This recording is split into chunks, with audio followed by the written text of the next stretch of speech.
সমুদ্র তো উপভোগ রয়েছে, তার থেকে বড় হচ্ছে আমাদের খাওয়া দাওয়া। মানে মাছ কিনবো, খাবো। আমাদের হোটেলে খেলেও কিন্তু আবার পোষায় না, ইচ্ছা খুশি মতো খাবো, ইচ্ছা খুশি মতো খাবো, মন চাইবে, যা মন চাইবে তাই খাবো। একদম। দীঘার মোহনা এটা। আমাদের হবে পমফ্রেট, বেশ বড় বড় সাইজের পমফ্রেট কেনা হয়েছে। এই হচ্ছে চিংড়ি মাছ, চিংড়ি মাছের সাইজগুলো বেশ মোটামুটি ভালোই।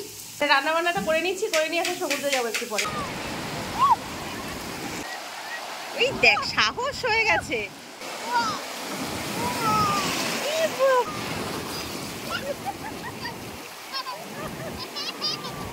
কি আছে, স্কুইড আছে আর অক্টোপাস আছে। খা, খেয়ে বল কিরকম অপদার্থ খেতে।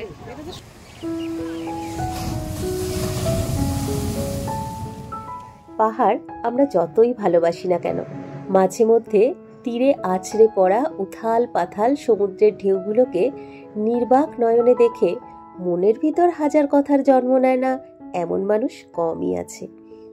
পুজোর শেষে বাঙালির পকেটে একটু হাওয়া বাতাস তো বইবে, এটা স্বাভাবিক। কিন্তু ঠিক ওই সময় 2-3 দিন ছুটিও হাতে থাকে, আর মনে মনে লং ড্রাইভের স্বাদও জাগে। তো এইরকম সময় যে জায়গাটার কথা সবার আগে মনে আসে সেটা হলো দীঘা। যারা প্রথম দীঘার দিকে যাচ্ছেন অবশ্যই কোনা এক্সপ্রেসওয়েটা ধরবেন। ওই আন্দুলের দিকে গেলে কিন্তু একদম পুরো হাওড়ার মধ্যে চলে যেতে হবে, আর বেশ খানিকটা ঘুরে টুরে তারপরে আবার হাইওয়েতে উঠতে হবে। আর এই এসে গেল আমাদের ফার্স্ট টোলগেট, 10 টাকার টোলগেট, সস্তার টোলগেট। টোলগেট আমরা পেরিয়ে এলাম, বিদ্যাসাগর সেতু টোল প্লাজা। এইবার আমরা হাইওয়েতে উঠবো। সামনেই আসছে সাঁতরাগাছি, কিন্তু এই সাঁতরাগাছিতে জ্যামটা আছে কিনা সেটাই সংশয়। সাধারণত এই সময় তো মানে সবসময় ওখানে জ্যাম থাকে। এবার দেখি কি অবস্থা। এই যে হচ্ছে সাঁতরাগাছি ব্রিজ, আর আমাদের 5 মিনিটও দাঁড়াতে হলো না জ্যামের জন্য। প্রত্যেকবার এসে অন্তত এখানে 15 মিনিট হলেও দাঁড়াতে হয়। আধ ঘন্টা, মানে আমি বলছি মিনিমাম 15 মিনিট হলেও আমরা দাঁড়িয়েছি, কিন্তু অনেক দিন বাদে এরকম ফাঁকা পেলাম। এরকম থাকলে ঠিক আছে। হ্যাঁ, এরকম থাকলে ঠিক আছে। জ্যামে আটকে গেলেই মাথাটা গরম হয়ে যায়। সকালবেলায় কত লোক দাঁড়িয়ে আছে বাসের জন্য। স্টেশন দিয়ে বের হতে। হ্যাঁ, এই যে সাঁতরাগাছি স্টেশন, এই রং করছে মনে হয় কত বছর বাদে রংটা করছে সাঁতরাগাছি স্টেশনে।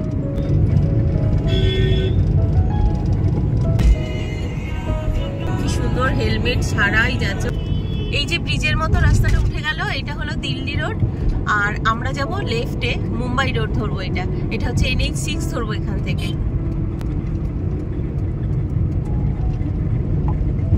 এই চলে এলাম আজকে আমাদের second toll gate, Dhulagarh toll plaza. ওটা আবার কি হলো টোলটা? এই দেখো ঢুকিয়ে দিল একটা। কাজই তো ওই। দেখো দেখো আরেকজন ঢুকিয়ে দিচ্ছে।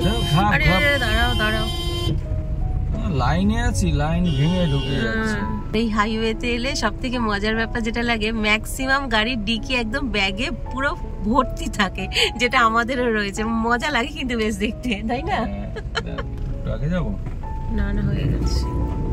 এটাই নেবে শুধু 130, এর পরেরটা কম আছে। এই একটা পুজোর প্যান্ডেল, মুরগি একদম অরিজিনাল। খাসির মাংস খাবো, দাদা খেতে ইচ্ছে করে খেয়ে আনবো। এ থাকবা কয়দিন? 3 দিন। বৌদি বলছে আরো একদিন থাকবো। থাকলে থাকবো, বলছে মঙ্গলবার আসবো, কোনো সমস্যা নেই। সোজা চেন্নাই। আর এই যে বাদিকে যে রাস্তাটা, এই রাস্তাটা যাচ্ছে ফুলেশ্বর, আর সোজা যাচ্ছে খড়গপুরের দিকে। এই যে বাদিকে চলে যাচ্ছে নিম দিঘি। নিম দিঘি। এখন আপাতত সিগনালে আটকে আছি। সত্যি তাই। এই যে বাদিকে যে রাস্তাটা চলে গেল, এই রাস্তা দিয়ে উলুবেড়িয়া পড়বে। উলুবেড়িয়া গেলে এই রাস্তাটা নিতে হবে, এই রাস্তাটা উলুবেড়িয়ার জন্য। আর আমরা তো স্ট্রেট যাব। এইসব বাসগুলো হচ্ছে হাইওয়ের রাজা। ওরা যেখান থেকে যাবে তাদের পাশে মানে সাইড করে দিতে হবে, নাহলে কানে হর্ন বাজিয়ে কান ফাটিয়ে দেবে। আর চলেও সেই রকম রকেটের মতো।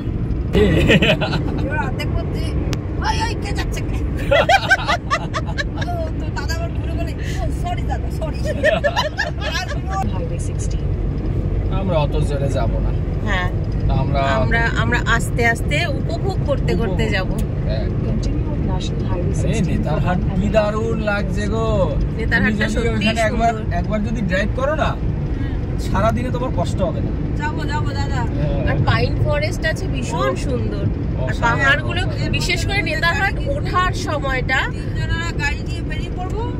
হ্যাঁ শোনো না, নেতারহাট ওঠার সময়টা এত সুন্দর, আর টার্ন গুলো কত টার্ন, একটু একটু বাঁধে, মানে 500 মিটারও যাবে না একটা টার্ন। হ্যাঁ দারুণ লাগে, দারুণ।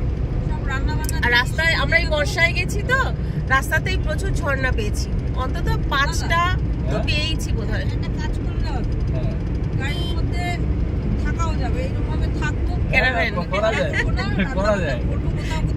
ক্যারাভ্যান আর আমাদের ক্যাম্পিং তো রয়েছে, অসুবিধা নেই। হয় কি 2-3টে টিম গেলে ভয় থাকে না। সেটাই, টেন্ট আছে তো, টেন্ট আছে তো। আর এমনি থাকলে হবে, 3টা ফ্যামিলি। না না, আরো কিনে নেব। আর 2-3টে ভালো দেখে ঠিকই বলেছে, জানো, 3 জনে গেলে গাড়ির মধ্যেও কিন্তু করা যায়। বায়ো টয়লেট কিনে নেব।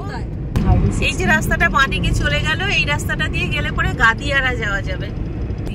এই বাদিকের রাস্তাটা দিয়ে গেলে বাগনান পড়বে। দরকার। গুড মর্নিং, আজকে 12ই অক্টোবর, আজকে বিজয় দশমী। আর আজকে আমরা চলেছি দীঘার উদ্দেশ্যে, কলকাতা থেকে দীঘা।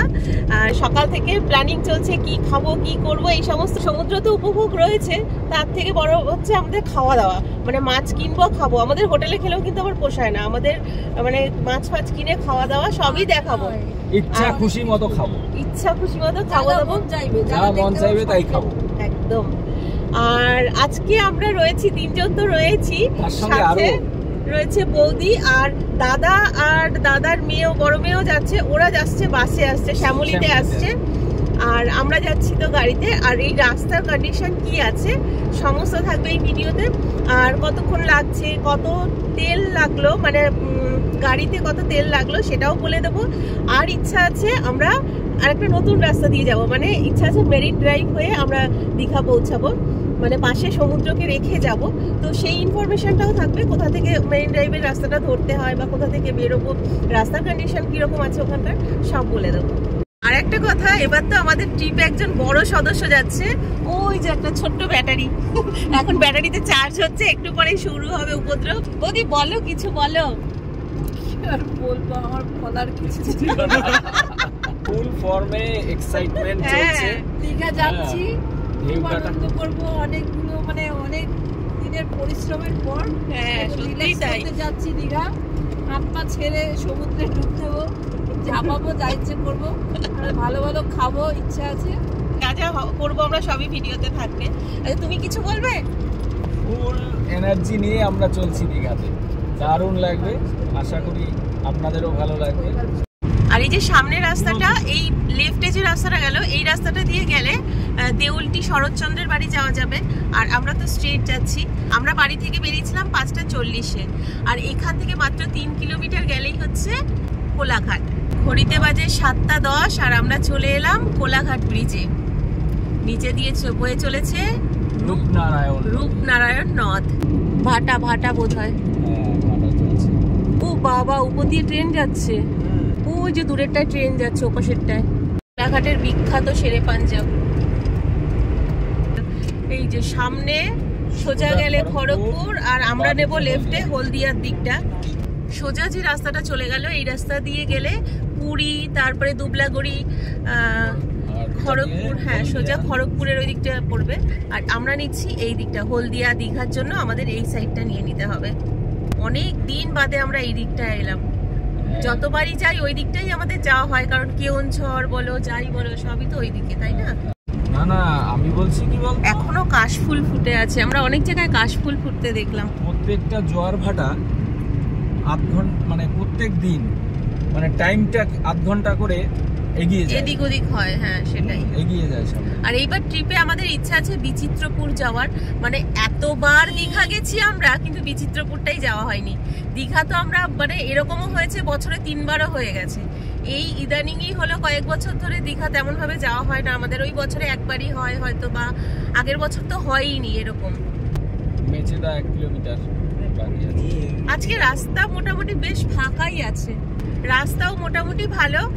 ওই সাঁতরাগাছি পেরোনোর পর একটু রাস্তা খারাপ ছিল। আর এই কলকাতা থেকে দীঘা আসার পথে প্রচুর পেট্রোল পাম্প পেয়ে যাবেন, ধাবা পেয়ে যাবেন, সবই পেয়ে যাবেন। যদিও বা আমরা খুব খুব একটা ব্রেকফাস্ট করব না, সামান্য হালকা কিছু খাবো। আমাদের কাছে খাবার দাবার রয়েইছে, মানে কোনো ধাবা বা কোথাও আমরা দাঁড়াবো না, কারণ কালকে রাত্রে আমরা অনেক রাত্রে খেয়েছি এবং ভারী খাবার হয়ে গেছে। ওই জন্য একবারে দীঘায় পৌঁছে যা খাওয়ার খাবো। কলকাতা থেকে দীঘার পথে এই হচ্ছে লাস্ট টোল, এই হচ্ছে 3 নম্বর টোল গেট আমাদের। পেরিয়ে যাচ্ছি আমরা সোনাপাটায়া টোল প্লাজা। কি খাচ্ছ? এটা হচ্ছে নারকেল নাড়ু। চলে এসেছি আমরা নন্দকুমারে। নন্দকুমার এবার আমাদের টার্ন নিতে হবে।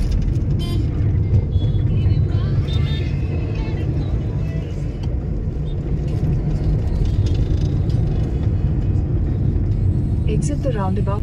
ওইটা দিয়ে যেতে হবে আমাদের, না?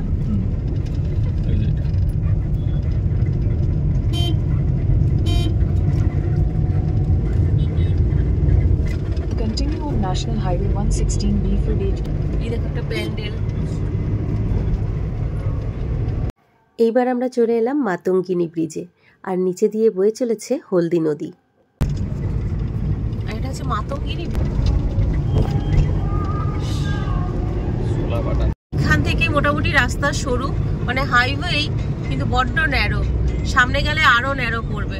দীঘার পথে সব থেকে খারাপ দিক যেটা, এটাই হলো রাস্তা বড্ড সরু। না হলেই ভালো, আমাদের সাশ্রয়। তাই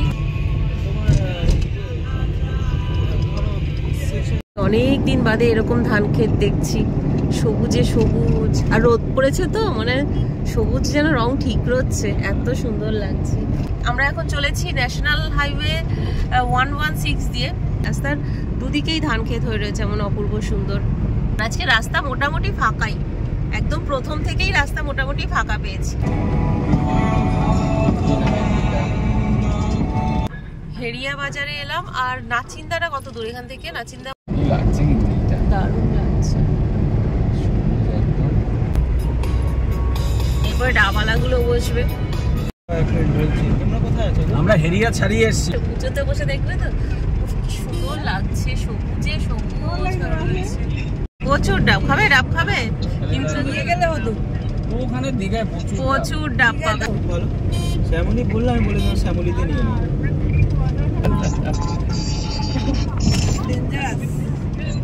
ডেঞ্জারাস। গান বাজছে না কোথাও, দেখেছো? মানুষের মনে আনন্দ নেই।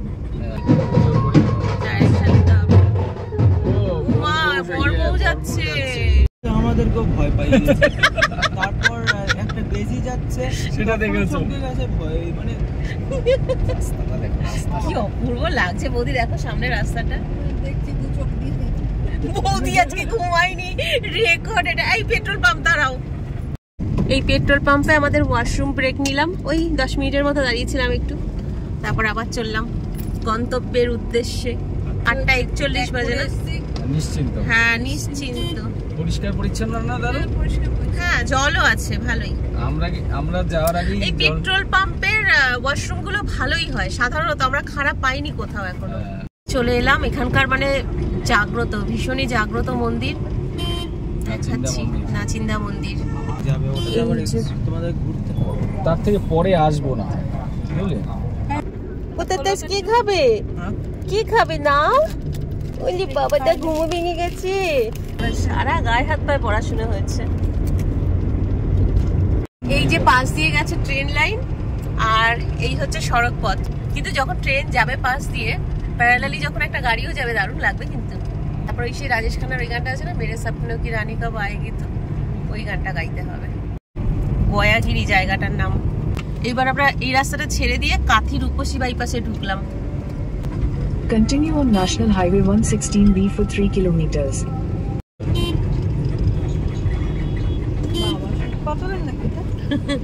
শ্বেত পাথর নয়, ওটা শ্বেত কাপড়ের। এইখান থেকে আবার রাইটে টার্ন নিতে হবে আমাদের।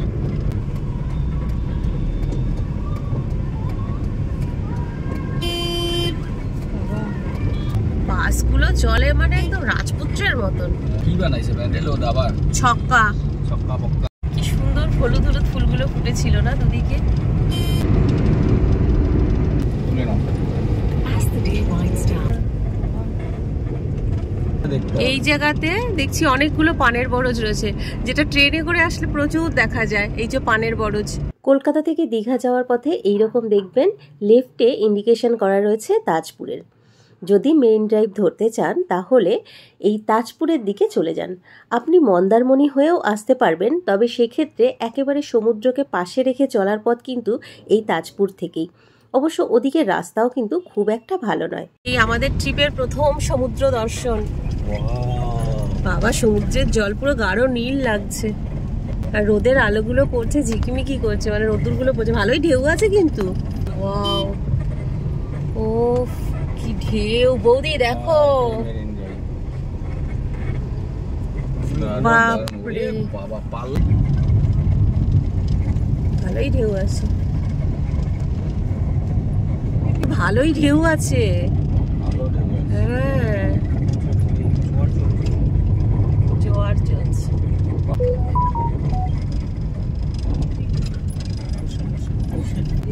রায়া হলে বলতো নামবো, আমি নামা, দেখবে না থামা গাড়ি, আমি নামবো।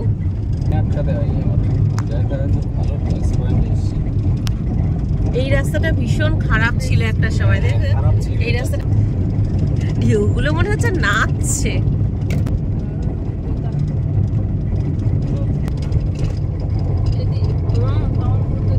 তাজপুর থেকে আমরা শঙ্করপুর চলে এলাম, আবার এবার দীঘার রাস্তা ধরবো এখান থেকে। এখানে বালি আছে, সাবধানে, সাবধান। আর শঙ্করপুরের হোটেলগুলো সব ওই দিকটাই রয়েছে। মেরিন ড্রাইভ শেষ। শঙ্করপুরের মেন বসার জায়গা এই জায়গায়, টুরিস্টরা এসে এইখানেই বসেন। এই যে এই রাস্তা দিয়ে আমরা আবার হাইওয়ে ধরবো, মানে দীঘার দিকে চলে যাব।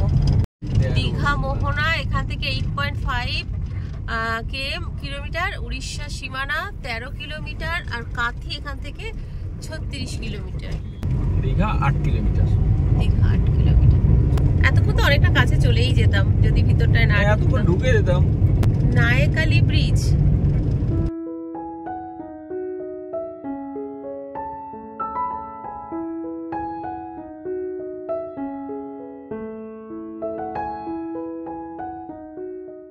চন্দনেশ্বর মন্দির এখান থেকে 13 কিলোমিটার, উদয়পুর হচ্ছে 11 কিলোমিটার, আর দীঘা তো 606 মানে 600 মিটার।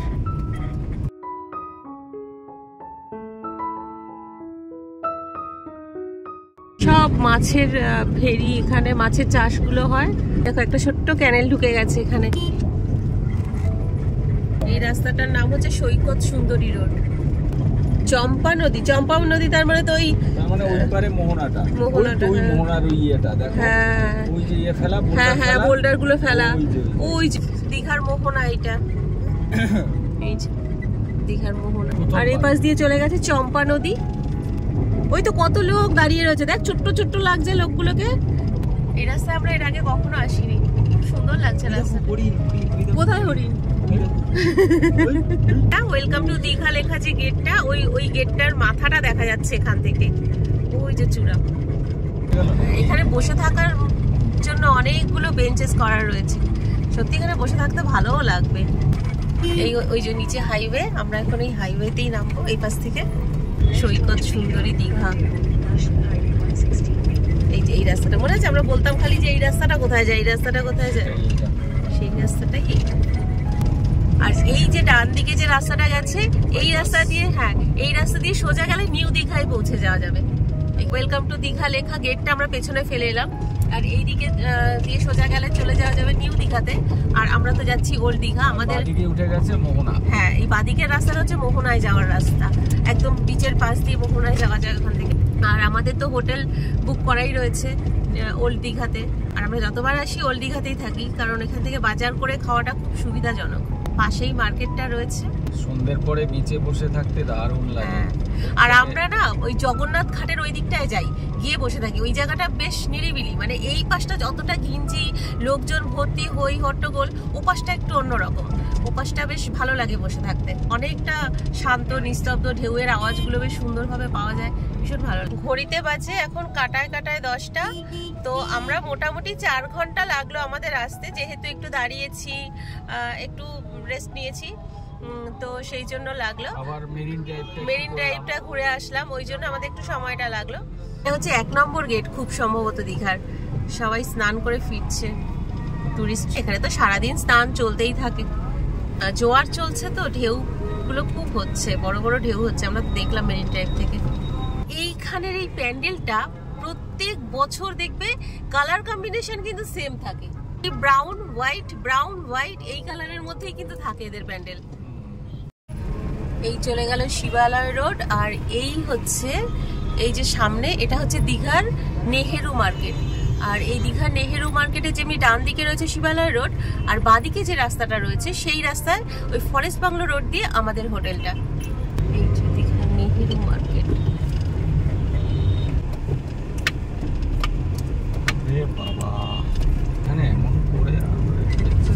এই যে ডান দিকে নেহেরু মার্কেটকে রেখে আমরা এই পাশ থেকে যাচ্ছি। এই কাজটা খুব ভালো কাজ করেছে। এখানে একটা ডোবা ছিল, এতদিন যতবার এসে ভ্যাট ডোবা একটা বাজে অবস্থা ছিল ঢোকার মুখটাতে, এখানটায় ডুবিয়ে মানে বুঝিয়ে ফেলেছে। এখানে হোটেল ফোটেল কিছু কনস্ট্রাকশন চলবে হয়তো। এখানেও প্রচুর হোটেল রয়েছে।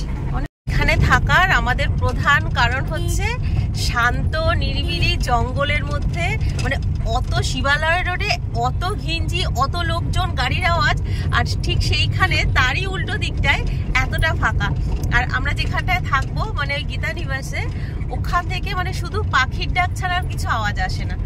ভীষণ সুন্দর পরিবেশটা এক জঙ্গলের মধ্যে। আর সব থেকে বড় কথা, এই রাস্তা দিয়ে যখন রাতের বেলায় আসবো না, একটা ফোঁটা কোথাও আলো নেই, ইলেকট্রিসিটির আলো নেই, মানে রীতিমতো একটা থ্রিলিং ব্যাপার ভিতরে আসে। যদি হেঁটে আসি মোবাইলের টর্চ অন করে আসতে হয়, ওই ব্যাপারটা কিন্তু আমার দারুণ লাগে। এই তো এখানে জায়গা আছে। আমাদের হোটেল চলে এসেছে, আর এখানে গাড়িটাকে পার্কিং করলাম। বলার নেই আমার, এত গরম বাইরে। এসি থেকে বেরিয়েছি তো সেই জন্য এরকম লাগছে। এখন ঘড়িতে বাজে পুরো 10টা 10, আর আমরা এই হোটেলের সামনে চলে আসলাম। এখানে গাড়ি নিয়ে আসলে কোনো সমস্যাই হবে না, অনেকটা সামনে খোলা জায়গা এই হোটেলটার। আর আমরা এই হোটেলটাই আসি এই কারণে, আমরা রান্না করে খেতে পারি। এখানে কিচেন ফিচেন সবই থাকে। তুমি কোথায় এসেছো তুমি? আমাদের রুমটা একটু দেখিয়ে দিই। আমরা রয়েছি 4 তলাতে, 408 নম্বর রুম। অ্যাকচুয়ালি আমরা একটু টাইমের আগেই চলে এসেছি। আমাদের যে রুমটা বুক করা ছিল সেই রুমটায় অন্য গেস্টরা রয়েছে, এখনও চেক আউট করেনি তারা, তাই আমাদের এই রুমটা দিল। এখানে একটা বেড আছে, রুমটা দেখিয়ে দিই। এখানে একটা বেড, আর এইখানে চার্জিং পয়েন্ট আছে, আর এই পাশে হচ্ছে ওয়াশরুমটা পরে দেখাচ্ছি। এইখানে একটা বেড আছে, আর এইটা কে দাদা করে দাও, কবে না মুডটা অফ আছে। আচ্ছা ঠিক আছে। আর এইখান থেকে এই যে বাইরের ভিউ অসাধারণ, পুরো জঙ্গলের মতো সবুজ আর সবুজ। আর এই হচ্ছে কিচেন, ছোটখাটো কিচেন, একটা বেসিন আছে। আর এই হচ্ছে কিচেন এরিয়া, এই হচ্ছে নিচেটা। আর এই জঙ্গলটা একটু দেখাচ্ছি এখান থেকে, মানে এই হচ্ছে বেড, আর বেডের থেকে এই হচ্ছে ভিউ।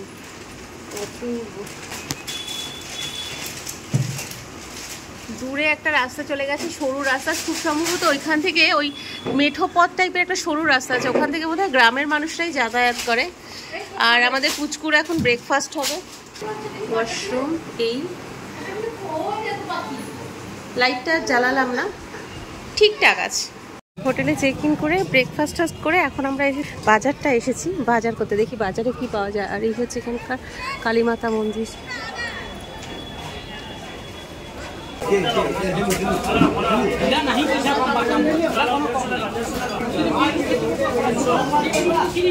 এই পাশে আছে পমফ্রেট, 650 পমফ্রেট।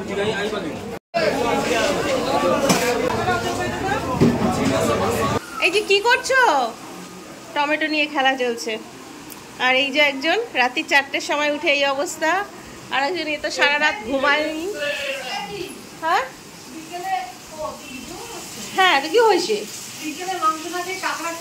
এই যে আমাদের সুন্দরী বৌদি কাঁকড়া খাওয়ার প্ল্যানিং করছে। রাত্রে মাংস খাওয়ার কথা হয়েছিল, এখন আচ্ছা ঠিক আছে, যা খাবে খাবে, একটা খেলেই হলো। পেঁয়াজ রসুন ছোলা চলছে। আর এইখানে কি করছো? এই যে ট্রাই করছি, একটু দেখিয়ে দিই।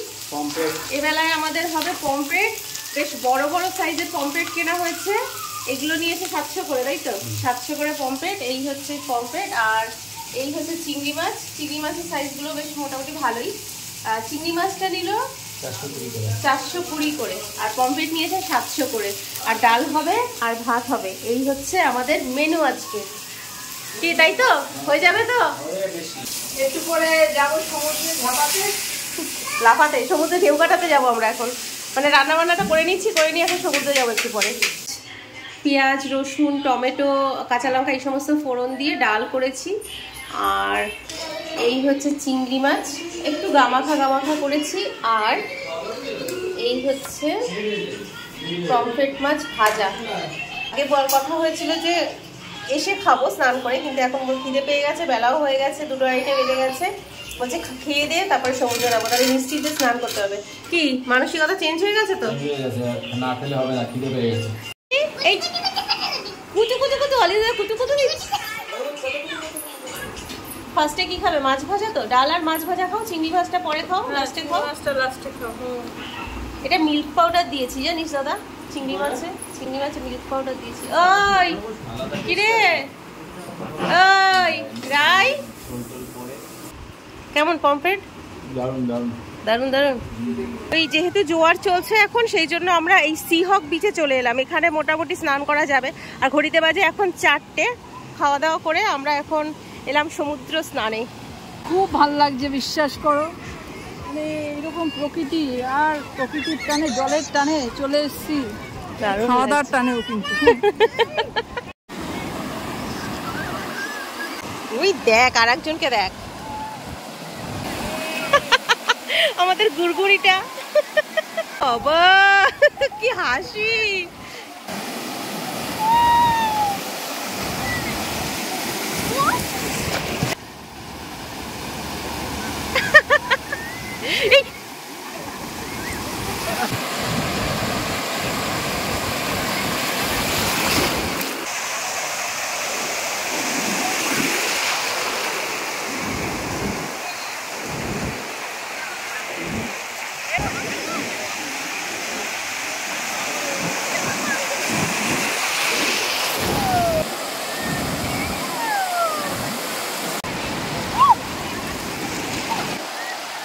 এই দেখ, সাহস হয়ে গেছে, ভয় পাচ্ছ না আর।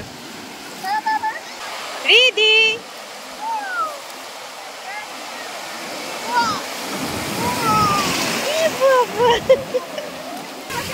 কম আছে এদিকে।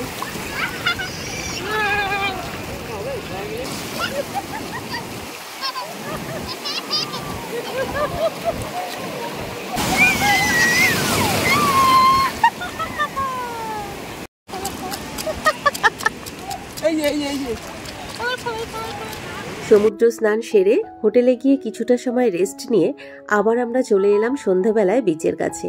এই হলো জগন্নাথ ঘাটের কাছে জগন্নাথ দেবের মন্দির। আর এই মন্দির থেকে যদি আপনি নিউ দীঘার দিকে মুখ করে দুপা হাঁটেন, তাহলে এখানকার বিচ কিন্তু তুলনামূলকভাবে একটু ফাঁকা পাবেন। আর আমরা সন্ধ্যাবেলায় এখানে এসেই বসে থাকি। শঙ্কর মাছ নাকি? এই যে এইগুলো অক্টোপাস কত গো? হ্যাঁ, 150 আছে, 200 আছে, 250 আছে। এটা কিভাবে করে দেবে? শুধু ভেজে দেওয়া হবে। এটা কি মাছ গো? এটা কত? 100 টাকা করে চিংড়ি মাছ। খাবি ভগবান জানে, দেখলেই তো গাগি পিন করে। আর একটা স্কুইড দিয়ে দাও তো। আচ্ছা, স্কুইড আছে আর অক্টোপাস আছে। খেয়ে বল কিরকম অপদার্থ খেতে। একসাথে দিয়েছে।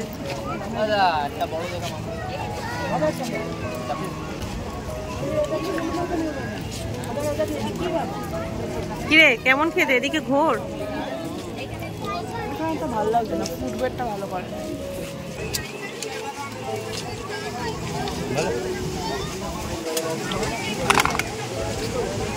এটা কি বাদাম? নরমাল। না না, 4টে না, একেবারেই 4টে না। এই না, প্রশ্নই আসে না। এটা খেতে কেমন? এটা তো ভালোই। আর কেন খাচ্ছি সেটা বল। এই যে স্কুইড আর অক্টোপাসকে মুখ দিতে হয়ে গেছে জঘন্য খেতে, আর তার জন্য মুখটা ঠিক করার জন্য এখন কুলফি খাচ্ছে। বল বল। অক্টোপাস আর স্কুইড খেলে খালি ফুটবে থেকে খাওয়া উচিত। স্পন্সরশিপ না এটা। সেই দিন রাতে আমাদের ডিনারে ছিল চিকেন। আর এই ছিল আমাদের দীঘা বেড়ানোর প্রথম দিনের অভিজ্ঞতা। পরের দিন আমরা দীঘায় কেমন মজা করলাম তা থাকবে পরবর্তী এপিসোডে।